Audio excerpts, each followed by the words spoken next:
kwamba Simba bado wateja wa Yanga kama inavyoendelea. Naonea hata huruma jamani. Yaani leo mnyama hawezi kutoboa.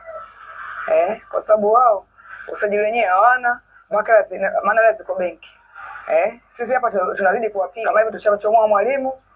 Yanga oya. Leo yani tukionea huruma sana labda goli 5. Yaani hapo kwa kuonea huruma tutasomboe sana. Tunapiga hapo tunapiga tena. Na sio mwalimu tu. Tutachomoa yoyote tunamtaka pale kwa mzuri. Sisi tunabeba hela tunayo mfukoni, wao wanayo benki.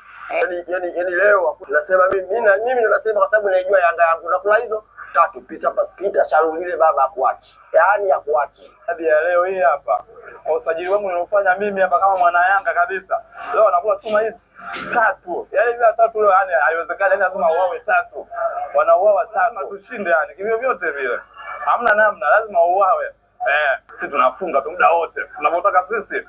Kama anabisha mtu aseme. Kama kuna mtu anabisha aseme. Tutafunga muda wote. Tunapotaka sisi yani. Tunapoamua bwana leo tupige ngapi, leo 5, leo 2, leo 1. Hivyo tunaamua sisi. Dabi ya leo kwa kweli tuna imani kabisa kwamba tutafanya vizuri sana. Kutokana na wachezaji tuliosajili safari hii wako vizuri of course. Nina imani kabisa kwamba hii ngao ya jamii lazima tutachukua. Shabiki mimi niwaambia kabisa wakae mkao wa kushangilia, na imani watafurahi.